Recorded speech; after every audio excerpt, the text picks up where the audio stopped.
ओम सूर्यदेवाय नमः। रवि सप्तमीको व्रत कथा बताउँछु आज म तपाईलाई। श्रावण 31 गते विक्रम सम्वत 2078 साल श्रावण 31 गते रवि सप्तमी। यो महत्त्वपूर्ण अवसर, यो दिन, यो आजको दिन तपाईका लागि उल्लेखनीय छ, महत्त्वपूर्ण छ। यो दिनको रवि सप्तमीको व्रतको महिमा र व्रत कथासँग जोडिएर म तपाईलाई धेरै कुराहरू बताउनेछु। रोचक सन्दर्भ सामग्री तपाईका लागि व्याख्या गर्दैछु। कथा मात्र श्रवण गर्नाले पनि तपाईलाई धेरै नै लाभ मिल्छ। सक्नुहुन्छ भने रवि सप्तमीबाट तपाईले आइतबारको व्रत प्रारम्भ गर्न सक्नुहुन्छ। यदि सम्भव छैन भने कमसे कम यो कथा मात्रै श्रवण गर्नुहोस्, तपाईलाई ठुलो पुण्य प्राप्त हुनेछ। आइतबार र सप्तमी तिथि। आइतबारको दिन सप्तमी तिथि पर्यो भने त्यो दिनलाई रवि सप्तमी भनिन्छ। सबभन्दा पहिला तपाईले बुझ्नुपर्ने कुरा, र सूर्य भगवानको पूजा अर्चना गर्ने दिन हो यो दिन भनेको। रवि सप्तमीको दिन भनेको भगवान सूर्यको पूजा अर्चना गर्ने दिन हो। यो दिन अथवा रवि सप्तमीको दिन व्रत बसेर सूर्य भगवानलाई प्रसन्न पार्नाले तपाईका सम्पूर्ण मनोकांक्षाहरू प्राप्त हुने शास्त्रीय मान्यता रहेको छ। पूजा विधि र व्रतका बारेमा मैले तपाईलाई अघिल्लो भिडियोमा चर्चा गरिसकेको छु। अब आज म तपाईका लागि यो कथा सन्दर्भ, रवि सप्तमीसँगको सम्बन्धित कथा सन्दर्भ सामग्री मात्र तपाईलाई व्याख्या गर्छु। कथा श्रवणले मात्र पनि तपाईका लागि ठुलो पुण्य प्राप्त हुन्छ। मैले अघि भनिसकेँ, कथा सुन्नुहोस्। आइतबारको व्रतको पौराणिक व्रत कथा। रवि सप्तमीबाट शुभारम्भ गर्ने आइतबारको व्रतको व्रत कथा, पौराणिक कथा। शास्त्रमा व्याख्या गरे अनुसार एउटा गाउँमा एकजना बुढी आमा बस्ने गर्थे। ती बुढी आमाको नियम थियो, अनुशासन थियो कि प्रत्येक आइतबारका दिन बिहान उठ्ने, स्नान आदि सक्ने, त्यसपछि गाईको गोबरले घर लिपेर भोजन तयार गरी भगवान सूर्यनारायणलाई भोग लगाएर मात्र भोजन ग्रहण गर्ने उनको बानी थियो। यो नियमको पालना गरेर अनुष्ठान गरेकाले उनको घर परिवारमा सधैँभरि सुख पनि थियो, सन्तोष पनि थियो, खुसी पनि थियो, सन्तोष पनि थियो। किनकि उनले पूर्ण निष्ठताका साथ यो कर्म गर्थे र अनेक किसिमका धनधान्य र सुख सुविधाले त्यो घर, उनको घर भरिपूर्ण थियो। भगवान श्रीहरि विष्णुको कृपाले घरमा कुनै पनि किसिमको विघ्न र बाधा थिएन, कुनै पनि दुःख थिएन। ती वृद्ध आमाको घरमा, ती वृद्ध महिलाको घरमा गाई थिएन। त्यसैले व्रत पालना गर्न उनले छिमेकीको घरबाट गोबर ल्याउने र चुलो लिप्ने गर्थे। आफ्नो घरमा गोबर नभएपछि अब के गर्नु पर्दा छिमेकबाट गोबर ल्याएर चलाउनु पर्ने हो। यो क्रम लामो समयदेखि के भइरहेको थियो, चलिआएको थियो। सधैँ छिमेकबाट गोबर ल्याउने अनि त्यो गोबरले आफ्नो काम चलाउने। केही समय बितेपछि उनले गोबर ल्याउने छिमेकी महिलाले विचार गर्न थालिन्। भनेको केही समयपछि सधैँभरि मेरो घरबाट गोबर ल्याइरहन्छन् यिनले भनिसकेपछि अब छिमेकमा केही न केही कुराको खटपट भयो होला, केही होला। छिमेकीले के विचार गर्न थालिन् भने यी बुढी आमाले सधैँ मेरो घरबाट गोबर लिएर जान्छन् र धर्म कर्म गर्छन्, उनको घरमा सधैँ सुखै सुख छ, सधैँ आनन्द नै आनन्द छ। अब म यिनलाई गोबर लानै दिन्न, बरु म गाईलाई घरभित्र लगेर बाँध्छु, तर म यिनलाई गोबर दिन्न भनेर छिमेकीले सोचिन्। जसको घरबाट उनले गोबर ल्याउँथिन् ती व्यक्तिले त्यसो सोचेपछि ती छिमेकीले गाईलाई गोठमा नबाँधेर घरभित्र लगेर थुनिन्। किन थुनिन् त भन्दा मेरो घरको गोबर उनले नलगुन् भनेर। यसरी घरभित्र थुनेपछि ती बुढी आमाले, ती वृद्ध महिलाले गोबर लान पाइनन्। छिमेकी नउठुन्जेल भित्र गएर ल्याउँ कि भन्ने विचार त उनले गरिन्। तर ईर्ष्यालु छिमेकीले कुनै पनि हालतमा गोबर नदिने विचार गरेर उनले अब यो व्यवहार देखाइसकेपछि उनले एउटा आइतबारको दिन घर लिप्नै भएन।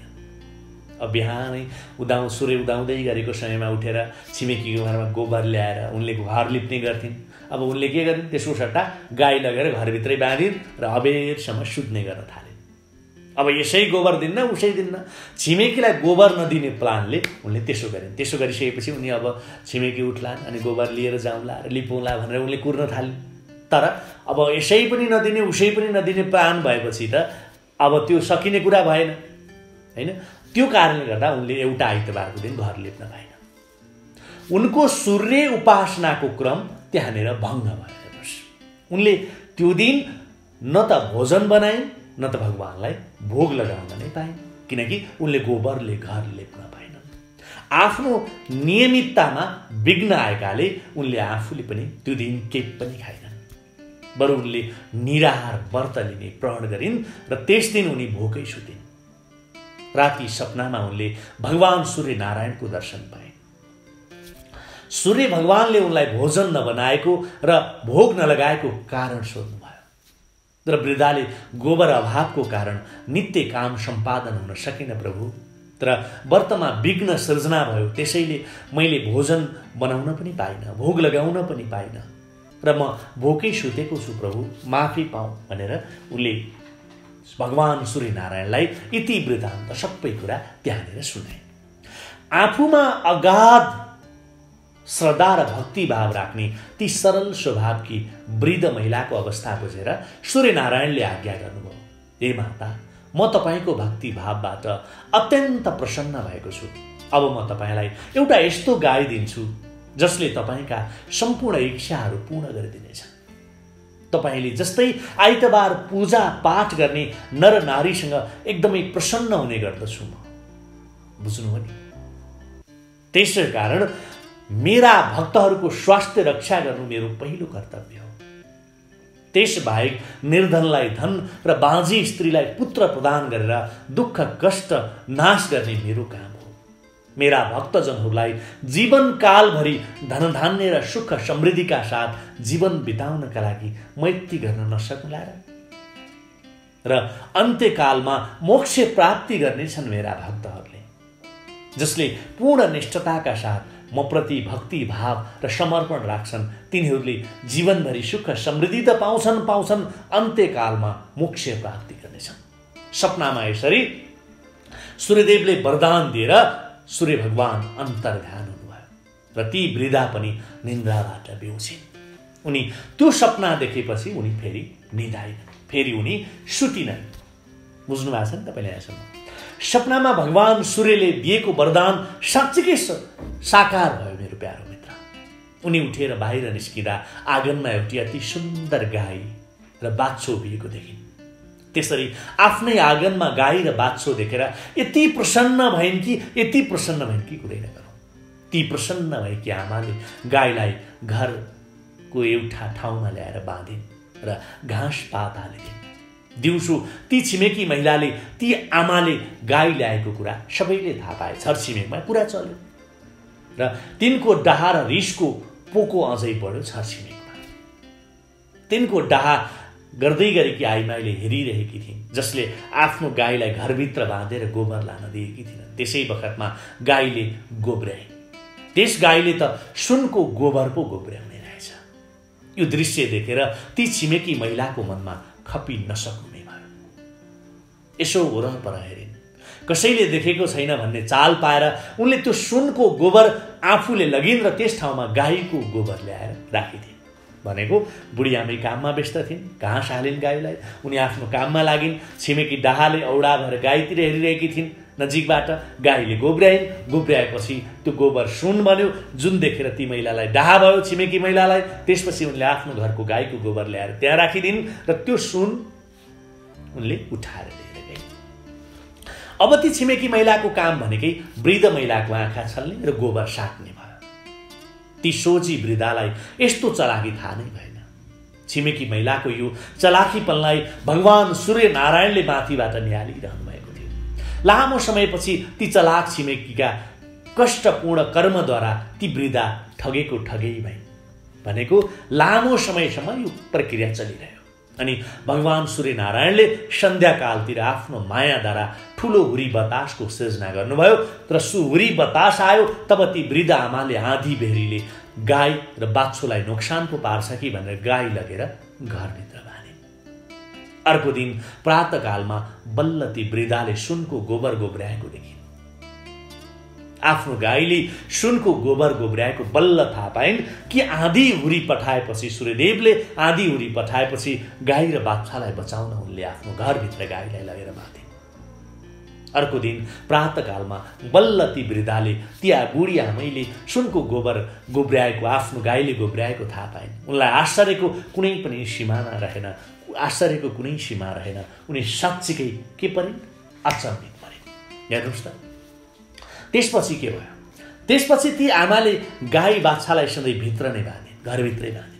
वृद्धाले गाई भित्र बाँध्न थालेपछि छिमेकी स्त्रीको आय स्रोत घट्ने भयो, किनकि उनले त छिमेकीको आँखा छल्यो, ती बुढी आमाईको आँखा छल्ने, गाईले गोब्र्याउन साथ त्यो गोबर लिएर जाने र आफ्नो गाईको गोबर ल्याएर त्यही खसाल्ने गर्थिन्। अब त उनको आय स्रोत घट्ने भयो। उनी ईर्ष्या र डाहले अझै पिरोलिन थाले। 2-4 दिन उनले प्रतीक्षा गरे। आमैले घर बाहिर गाई बाँच्छिन् कि भनेर उनी आश गरेर प्रतीक्षा गरेर बसिन्। तर ती आमाले गाईलाई बाहिर बाँधिनन्। मेरो प्यारे मित्र, केही उपाय नपाएपछि अब ती छिमेकी महिलाले जुक्ति लगाउन थाले। ती वृद्धलाई दुःख दिने, ती बुढी आमैलाई दुःख दिने उद्देश्य राखिन् उनले र राजाका सभामा गएर उजुरी गरिन्। हे महाराज, मेरो छिमेकमा एउटी वृद्धा महिला छिन्, तिनीसँग एउटा यस्तो गाई छ जुन गाई तपाईहरू जस्ता राजासँग मात्रै हुनुपर्ने थियो, किनकि त्यस गाईले प्रत्येक दिन 1 थाप्रो सुनको गोबर गोब्र्याउने गर्छ। त्यसैले हे महाराज, हजुरले त्यो गाईलाई दरबारमा ल्याएर राख्नु उचित होला। त्यो बुढी आमैका अगाडि त्यो गाई नछोड्नुहोस्। राजाको दरबारमा हुनुपर्ने गाई ती बुढी आमाको दरबारमा छ। त्यस गाईले गोब्र्याउने सुनको थाप्रोले देखेको अथवा देशको विकास र प्रजाको संरक्षणमा टेवा पुग्ने मैले देखेको छु महाराज। मलाई यस्तो लाग्छ महाराज भनेर राजा कहाँ उनले उजुरी गरे। आखिर ती वृद्धलाई त्यत्रो सम्पत्तिको पनि के काम छ र? राजाले मनमा नै विचार गर्दा उनको कुरा पनि ठिकै लाग्यो र राजाले तुरुन्तै आफ्ना सिपाहीलाई आदेश दिए कि ती बुढी आमैको घरमा गएर त्यो गाई तुरुन्त ल्याउनु भनेर। त्यस दिन पनि आइतबारकै दिन परेको थियो। संयोगको कुरा मेरो प्यारे मित्र। आमाले आफ्नो नित्य कर्म भर्खर सकेर भर्खर भोजन गर्न लागेकी थिए। त्यस बेला नै राजाका सिपाहीहरूले उनका गाई बाछा खोलेर लगे। आमाले अनेक तरहबाट रोक्ने प्रयास गरिन्, अनुनय गरिन्, विनय गरिन्, रोइन्, कराइन्, छटपटाइन्, तर पनि गाई उनीहरूले लगेरै छोडे, किनकि राजाको आदेश थियो उनलाई। गाई लगेपछि अब उनले त्यो भोजन ग्रहण गर्न सकेनन्। चिन्ताले गर्दा उनले केही खान सकेनन्, भोजन ग्रहण गर्न सकेनन् मेरो प्यारे मित्र। र राति पनि सुक्क गर्दै रुँदै ईश्वरको पुकार गरिरहिन्। उनी भोकै बसिन्।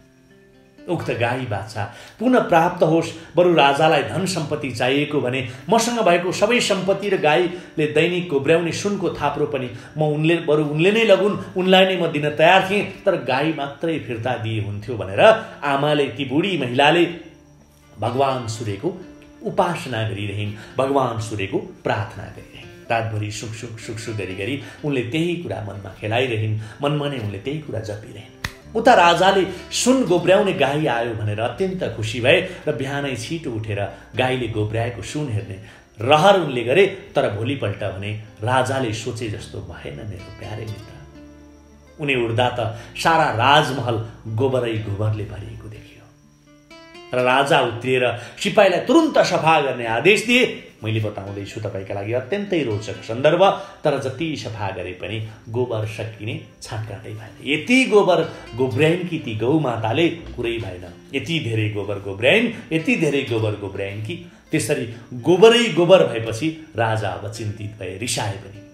चिन्ता गर्दै राजा स्वयं निधाएछन्। सोच्दा राजा त्यही निधाए। राजा पनि धार्मिक स्वभावका भएका कारण उनलाई पनि सपनामा सूर्यनारायण आएर भन्नुभयो, हे राजन, तिमीले ती गाई बाछा जहाँबाट ल्याएका हौ त्यही पुर्याइदिनु। मात्रै यसो गर्यौ भने मात्रै तिम्रो कल्याण हुनेछ। सूर्यदेवले ती राजालाई भन्नुभयो, मैले ती वृद्धाको व्रत र भक्तिको प्रभावबाट प्रसन्न भएर उनलाई दिएको गाई तिमीले किन लिएर आयो? मैले त ती वृद्ध महिलालाई दिएको हुँ। राजालाई सपनामा त्यो कुरा सूर्यनारायणले भन्नुभयो। भोलिपल्ट बेउजिँदा बित्तिकै त्यस गाईलाई वृद्धाको घरमा फर्काउने आदेश दिए राजाले। साथै ती वृद्ध महिलालाई ससम्मान पालिकीमा राखेर डोलीमा राखेर यहाँ ल्याऊ र ती पापी छिमेकलाई लतार्दै यहाँ ल्याऊ भनेर आदेश पनि दिए। जसले चुक्ली लगाएको थियो ती महिलालाई यहाँ घिसार्दै ल्याऊ र ती बुढी आमैलाई पालकीमा राखेर डोलीमा राखेर ल्याऊ भनेर आदेश कसले दिए? राजाले दिए। राजाले यसरी आदेश दिनासाथ राजाको महलबाट सबै गोबर स्वतः हटेर गयो। त्यस दिनपछि राजाले नगरवासीहरू कहाँ सम्पूर्ण नगरवासीहरूलाई एक उर्दी पनि गरे। के उर्दी गरे त सुन्नुहोस् है, एकदमै रोचक सन्दर्भ सामग्री मैले तपाईँलाई सेयर गरेको छु। समग्र राज्य र आफ्नो आफ्नो सुख समृद्धिका निमित्त तथा समस्त मनोकामना पूर्तिका लागि आइतबारको व्रत बस्नु भनेर राजाले उर्दी जारी गरे। जो मेरो नगरमा, जो मेरो राज्यमा दुखी छ, जसले पेटभरि खान पाएको छैन, जसले दुःख पाइरहेको छ, जसको घरमा सुख समृद्धिको अभाव छ, उसले आइतबारको व्रत बस्नु भनेर राजाले आफ्ना नागरिकहरूलाई उर्दी गरे। राजाको आज्ञा पाएपछि त्यस राज्यका सबै नरनारीले रवि सप्तमीको दिनबाट व्रत प्रारम्भ गरे भनेको आइतबारको व्रत बस्न सुरु गरे। विधि विधानसहित आइतबारको व्रत लिन थाले। व्रतका प्रभावले नगरका सम्पूर्ण नागरिकहरू सुखी जीवन बिताउन थाले। त्यस राज्यभित्र कुनै पनि रोग व्याधि सङ्कट, कुनै पनि प्रकृति प्रकोप हुन छाड्यो मेरो प्यारे मित्र। सारा व्यक्ति सुखपूर्वक भगवानको भजन कीर्तनमा समय बिताउन थाले र अन्त्यकालमा सबैले मोक्ष प्राप्ति गरे। कथा सक्यो। विद्यार्थीहरूले निर्णायक क्षमतामा कमी भएका, अध्ययनशीलतामा कमी भएका व्यक्तिहरूले र आत्मविश्वासको कमी भएका व्यक्तिहरूले पनि यो व्रत लिँदा फाइदा हुन्छ।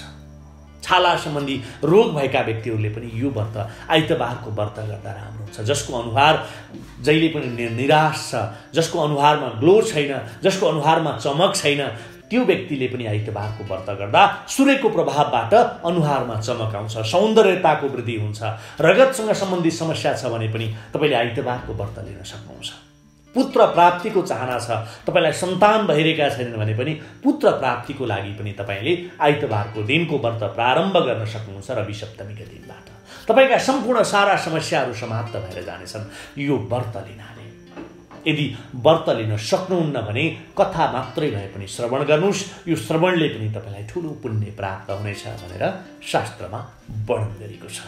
यही हो मित्र, रवि सप्तमीको व्रतको सन्दर्भ सामग्री अथवा अवसर पारेर मैले यो कथा प्रसङ्ग तपाईँका लागि सेयर गरेको छु। मलाई लाग्छ तपाईँलाई पनि यो व्रत कथाले आइतबारको व्रत बस्नुपर्छ भन्ने कुरा तपाईँको मस्तिष्कमा, तपाईँको मगजमा आयो होला नै। ओम सूर्यदेवाय।